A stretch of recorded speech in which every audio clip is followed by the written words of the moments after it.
रात का समय होता है, दो बूढ़े माँ बाप होते हैं जो कि अपने कमरे में लेटे होते हैं और अपने बेटे के बारे में बातें कर रहे होते हैं। वो बातें उसकी पढ़ाई लिखाई की नहीं कर रहे होते हैं, वो बातें उसकी शादी की नहीं कर रहे होते हैं, बल्कि वो बातें करते हैं अपने बेटे की हत्या करी जाए तो कैसे करी जाए। और उसके बाद रात को तकरीबन 12 बजे का समय होता है। वो बूढ़े माँ बाप अपने 20 साल के बेटे के पास जाते हैं और हाशिए से उसके ऊपर हमला कर देते हैं और तब तक हमला करते हैं जब तक कि उसकी मौत नहीं हो जाती। उसके बाद में उसके हाथों को काट देते हैं, उसकी उंगलियों को बिल्कुल अलग कर देते हैं और उसे ले जाते हैं खेत में और वहाँ जाकर दफना देते हैं। और इसके बाद में दोस्तों ये सारा राज खुलता है। जैसे ही पुलिस को पता चलता है कि किसी शख्स की मौत हो चुकी है तो ये सारा राज खुलता है। अब ये राज क्या था वो आज की कहानी से हम जानेंगे दोस्तों। दरअसल जब ये बच्चा पैदा हुआ था तब इसके माँ बाप ने पूरे गांव में मिठाइयाँ बांटी थीं, लड्डू बांटे थे। लेकिन आज जब उनका बेटा 20 साल का हुआ तो उन्होंने अपने बेटे की हत्या कर दी। आखिर ऐसा क्यों? कौन थे ये माँ बाप? आखिर इनको क्या परेशानी थी अपने 20 साल के बेटे से? और जो 20 साल का बेटा था उसमें ऐसी क्या कमी थी कि उसके माँ बाप उसे मारने के लिए तत्पर हो गए? दोस्तों आज की कहानी शुरू करने से पहले मैं बस आपसे यही कहना चाहूँगा कि चैनल पर नए हैं तो चैनल को सब्सक्राइब कर दीजिएगा ताकि रोज़ाना शाम को 8 बजे मैं आपके लिए एक ऐसी ही सच्ची घटना की कहानी लेकर आ सकूँ। नमस्कार दोस्तों, मैं गौरव शर्मा और आप देख रहे हैं गौरव शर्मा सफ़र। दोस्तों आज की जो सच्ची घटना है ये सच्ची घटना है छत्तीसगढ़ के कनकौर ज़िले की। और कनकौर ज़िले में ही एक गोंडाहूर थाना पड़ता है और गोंडाहूर थाने का ही एक गांव है जिसका नाम है पीवी गांव। अब 15 अगस्त सुबह 8 से 10 के बीच का समय होता है दोस्तों। सभी लोग गांव के जो लोग होते हैं अपने अपने काम पे जाते हैं, बच्चे स्कूल जाते हैं क्योंकि उस दिन स्वतंत्रता दिवस मनाया जाता है। अब होता क्या है, एक शख्स जो होता है गांव में खेत की मेड़ पे होके चल रहा होता है।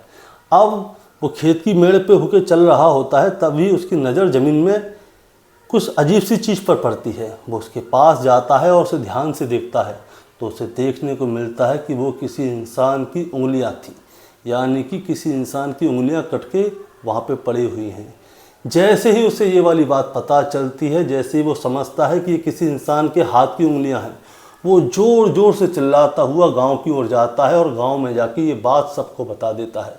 अब जैसे ही ये वाली बात सबको बताई जाती है तो ये खबर गांव में आग की तरह फैल जाती है। गांव के सभी लोग भागे भागे दौड़े दौड़े आते हैं उस तरफ जिस तरफ जो कि उंगलियां पड़ी हुई थी। अब वो सभी लोग देखते हैं कि यहाँ पे तो किसी की इंसान की उंगलियां हैं। अब तभी पुलिस को फ़ोन किया जाता है तो गोंडाहूर थाने से पुलिस मौका वारदात पर पहुँचती है। अब पुलिस मौका वारदात पर पहुँचती है तो वहाँ पर देखने के लिए मिलता है एक आदमी और एक औरत वहाँ पर बैठे बैठे ज़ोर ज़ोर से रो रहे होते हैं और उनके हाथ में एक कड़ा होता है, उस कड़े को लेकर वो रो रहे होते हैं।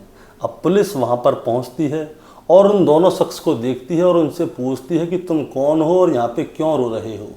तो वो बताती है कि साहब ये जो कड़ा है मेरे बेटे का है, अगर ये कड़ा उसका है तो ये उंगलियाँ भी होंगी उसी की और ये हाथ जो पड़ा हुआ है उसी का होगा। तो पुलिस उससे पूछती है कि तुम लोग कौन हो, कहाँ पर रहते हो? तो जो आदमी होता है वो अपना नाम बताता है पाल सिंह, और जो औरत होती है उसका नाम था रंजना, और जो उनका बेटा है उसका नाम था अभयशील। अब अभयशील क्या है, उन्होंने पिछले 2 हफ्ते पहले उनको नागपुर में एक हल्दीराम की कंपनी में काम करने के लिए भेजा था। अभी थोड़े दिन पहले ही आया था और 14 तारीख की रात को वो दोबारा से नागपुर की ओर लिए निकल गया। अब पुलिस क्या करती है, उन्हें साइड में बैठा लेती है और जिस जगह उंगलियां पाई थी तो वहाँ पे क्या होता है, मिट्टी थोड़ी ढीली होती है, उसी जगह पे खुदाई करवाना शुरू कर देते हैं। 3 से 4 फुट खोदते हैं तभी एक लाश अंदर से मिलती है जो कि खून में लहूलुहान होती है, उसके हाथ कटे हुए होते हैं। अब उस लाश को निकाला जाता है। अब निकाल के उसे पोस्टमार्टम के लिए भेजा जाता है। इसके माता पिता जो कि पाल सिंह और रंजना थी, उन दोनों को थाने लेकर जाया जाता है। वो लोग रिपोर्ट लिखवाते हैं।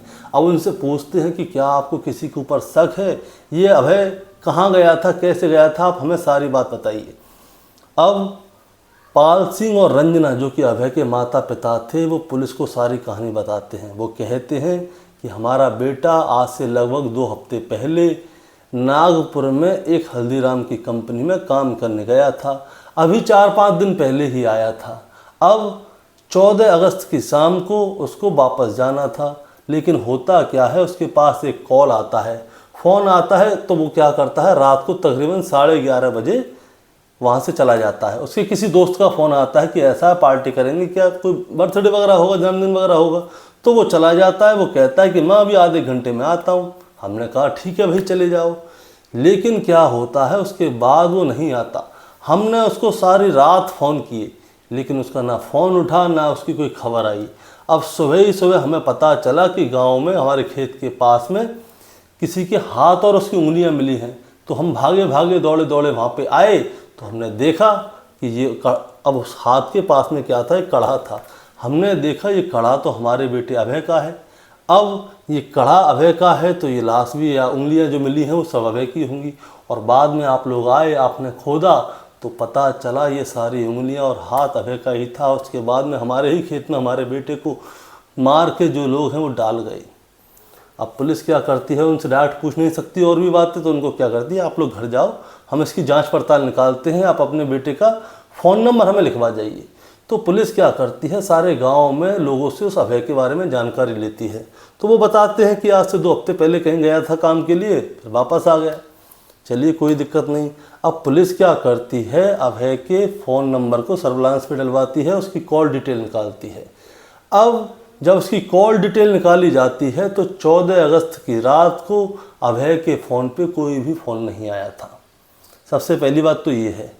अब दूसरी बात यह है कि अभय के माता पिता ने बोला था कि हमने सारी रात अपने बेटे को फ़ोन किया, लेकिन 14 अगस्त की रात को अभय के माता पिता के फ़ोन से कोई भी फ़ोन डायल नहीं किया गया और अभय के फ़ोन पे उसके माता पिता का कोई फ़ोन भी नहीं आया।